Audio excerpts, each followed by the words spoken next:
Pokemon anime के अंदर अभी तक हमने काफ़ी सारे ऐसे पोकेमॉन्स को देखा है जो कि हद से ज़्यादा ताकतवर होते हैं एंड इनके सामने शायद ही कोई टिक पाएगा। अगर ये सच में लड़ने पे आ जाए तो इनके सामने 1 मिनट भी टिकना बहुत मुश्किल हो जाता है। बस गिने चुने पोकेमॉन ही रहते हैं जो कि इनका सामना कर सकते हैं। इन पोकेमॉन्स को हम सुपर पावरफुल पोकेमॉन्स कहते हैं, वो पोकेमॉन्स जो कि लगभग किसी को भी हरा सकते हैं। लेकिन हम ये बात भी नहीं भूल सकते हैं कोई पोकेमॉन कितना भी ताकतवर क्यों ना हो, लेकिन कभी ना कभी तो वो हारता ही है। जैसे कि पॉल का टोटेरा, टोबायस का डार्कराई एंड इवन अलान का चार्जार्ड भी। लेकिन गाइज इसके बावजूद यहाँ पे कुछ पोकेमॉन्स एनिमे में अभी तक यहाँ पे अनडिफीटेड रहे हैं। वो पोकेमॉन्स जो कि आज तक कभी नहीं हारे हैं, ऑन स्क्रीन देखें या फिर बैटल रिकॉर्ड्स के अकॉर्डिंग देखें।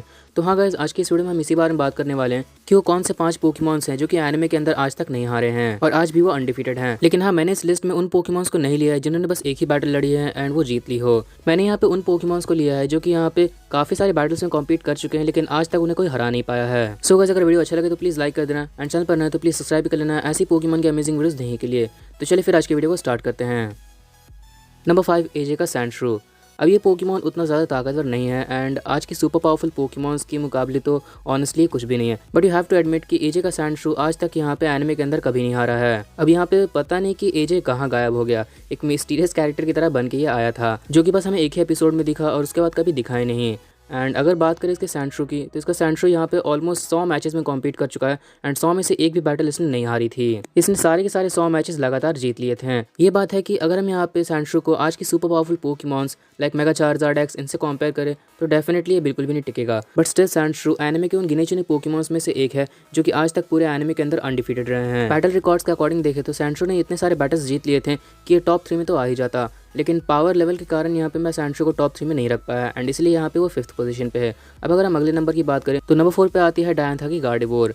अब डायंथा की गार्डेवोर एक चैंपियन लेवल की पोकेमॉन है। एनिमे के अंदर यहाँ पे डायंथा की गार्डेवोर ने काफी सारी बैटल्स में कॉम्पीट किया है लेकिन आज तक उनमें से एक भी मैच वो हारी नहीं है। और जहाँ तक बात रही ग्रेनिंजा की तो ग्रेनिंजा यहाँ पे बॉन्ड फिनोमेना के साथ गार्डेवोर को बस इसलिए डोमिनेट कर पाया था क्योंकि उसके पास प्लॉट आर्मर था, वरना अगर लॉजिकली देखें तो डेफिनेटली यहाँ पे ग्रेनिंजा के खिलाफ गार्डेवोर के लिए ये मैच बस एक 1 शॉट मैच था। और सबसे बड़ी बात तो यह है कि डायंथा उस समय ऐश से लड़ने वक्त बिल्कुल भी सीरियस नहीं थी, वो बस यहाँ पे ऐश की स्ट्रेंथ को नापना चाहती थी। एनिमे के अंदर हमने ये भी दिखा है कि गार्डेवोर यहाँ पे डायंथा के साथ मेंटली कनेक्ट हो सकते हैं एंड उसके बाद वो दोनों टेलीपैथी से बात कर सकते हैं। डायंथा गार्डेवोर भी उन पोकेमॉन में से एक है जिनकी बैटलिंग स्किल्स अलग लेवल पे हैं। इसका अंदाजा तो हम इसी बात से लगा सकते हैं कि ग्रेनिंजा जैसा सुपर फास्ट पोकेमॉन जो कि इनविजिबिलिटी की रफ्तार पकड़ सकता है, वो भी यहाँ पे अपने बेस्ट एफर्ट के बाद भी डायंथा गार्डेवोर को एक सिंगल हिट तक नहीं मार पाया था, डिस्पाइट द फैक्ट कि डायंथा गार्डेवोर उस समय यहाँ पे बिल्कुल भी सीरियस नहीं थी, वो बस उसके साथ खेल रही थी। और इसकी बैटलिंग स्किल्स तो अच्छी है ही, साथ ही गार्डेवोर उन पोकेमॉन में से भी एक है जो कि पूरे एनिमे के अंदर आज तक एक भी मैच नहीं हारे हैं एंड अपने फुल पावर के साथ नो डाउट यहाँ पे गार्डेवोर ऑलमोस्ट किसी भी ओपोनेंट को आउट मैच कर सकती है।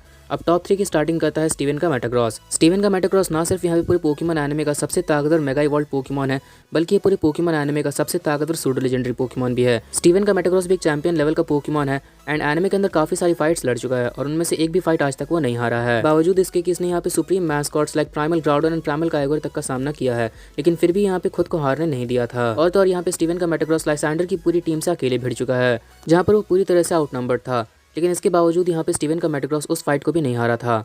और तो और यहाँ पे इसने अलान के चार्जार्ड जैसे ओपोनेंट से ही फाइट किया एंड उस फाइट में भी यहाँ पे इसने अलान के चार्जार्ड को डोमिनेट कर दिया था, डिस्पाइट द फैक्ट कि उस फाइट में यहाँ पे स्टीवन इवन सीरियस भी नहीं था। एंड अगर हम बात करें मूव सेट की तो मूव सेट के मामले में आई डोंट थिंक यहाँ पे कोई पोकेमॉन स्टीवन के मेटाग्रॉस को मात दे सकता है, क्योंकि ये ना सिर्फ हाईली ऑफेंसिव है बल्कि सुपर डिफेंसिव भी है। इसके पास ना सिर्फ यहाँ पे ऑफेंस के लिए meteor mash and flash cannon जैसे डेवास्टेटिंग मूव्स हैं, बल्कि डिफेंस के लिए भी इसके पास यहाँ पे प्रोटेक्ट एंड साइकिक जैसे मूव्स हैं। और तो और इसकी ड्यूरेबिलिटी भी अलग लेवल पे है, जहाँ पर इसने अलान के चार्जार्ड का सुपर इफेक्टिव ब्लास्ट बर्न काफी इजिली सह लिया था। और ये पूरे पोकेमॉन एनिमे का इकलौता पोकेमॉन है जिस अलान का मेगा चार्जार्ड एक्स अपने एक ब्लास्ट बर्न से नहीं हरा सका था, बावजूद इसके कि उसने एक डायरेक्ट हिट स्कोर किया था।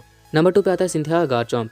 सिंथिया गार्चॉम्प पूरी पोकेमॉन एनिमे का इकलौता ऐसा पोकेमॉन है जिसने ऑन स्क्रीन सबसे ज्यादा ऑफिशियल बैटल्स में कॉम्पीट किया है, वो भी काफी पावरफुल ओपोनेंट के अगेंस्ट। क्योंकि सिनो लीग में हमने ये कई बार देखा है कि सिंथिया हमेशा ही कभी ना कभी अपना चैंपियन का टाइटल डिफेंड करते रहती थी, जहां पर उसका गार्चॉम्प एलीट 4 लेवल के पोकेमॉन्स का सामना करता था। सिंथिया गार्चॉम्प ने बहुत सारे बैटल्स में कॉम्पीट किया है, लेकिन आज तक उन सारे बैटल्स में वो एक भी बैटल नहीं हारा है। बैटल रिकॉर्ड्स के भी हिसाब से देखें तो सिंथिया का चैंपियन का टाइटल आज तक कोई नहीं छीन पाया है। सिंथिया गार्चॉम्प बेसिकली एक ऑफेंसिव पोकेमॉन है, लेकिन इसका मतलब ये नहीं है कि वो ड्यूरेबल नहीं है।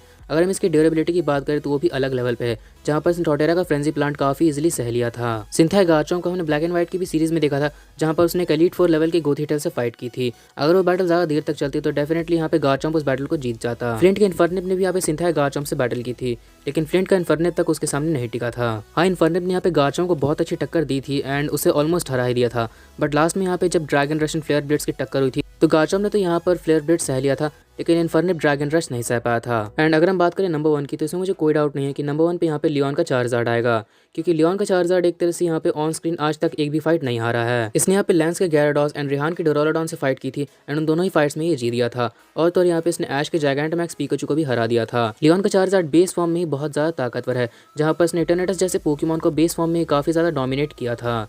एंड अगर हम बात करें इसके जायगैंटामैक्स फॉर्म की, तो जायगैंटामैक्स फॉर्म में तो यहाँ पे लियोन का चार्जार्ड अलग लेवल पे चल जाता है। जायगैंटामैक्स फॉर्म के साथ लियोन का चार्जार्ड पूरे पोकेमॉन एनीमे का most powerful non legendary Pokemon है। जी मैक्स फॉर्म में आने के बाद इसने काफी आसानी से Dynamax Gyarados and G Max Duraludon को हरा दिया था without taking a single hit. और ये तो हम बस बात कर रहे हैं ऑन स्क्रीन बैटल्स की। अगर हम बैटल रिकॉर्ड्स के हिसाब से देखें तो लियोन का चार्जार्ड 14 साल से आज तक एक भी मैच नहीं हारा है। पूरे 14 साल से ये अनडिफीटेड रहा है और मुझे नहीं लगता कि इससे बड़ा रिकॉर्ड यहाँ पे कोई पोकेमॉन बना सकता है, क्योंकि पूरे 14 साल तक अनडिफीटेड रहना ये किसी पोकेमॉन के लिए पूरी तरह से नामुमकिन है। बट लियोन के चार्जार्ड ने यहाँ पे नामुमकिन को मुमकिन करके दिखाया है एंड पूरे 14 साल तक अनडिफीटेड रहा है। सो हाँ, अनडिफीटेड पोकेमॉन्स के मामले में डेफिनेटली लियोन का चार्जार्ड नंबर 1 पे आएगा ही, क्योंकि इसका सामना इस मामले में तो कोई नहीं कर सकता। सो हाँ गाइस, ये थी आज की वीडियो। अगर आपको वीडियो अच्छा लगा तो प्लीज़ लाइक कर देना एंड चैनल पर नए तो प्लीज़ सब्सक्राइब भी कर लेना ऐसी पोकेमॉन के अमेजिंग वीडियोस देखने के लिए। एंड नोटिफिकेशन बेल को ऑन कर देना ताकि आप मेरे चैनल की लेटेस्ट वीडियो से नोटिफाइड रहो। And finally, thanks for watching.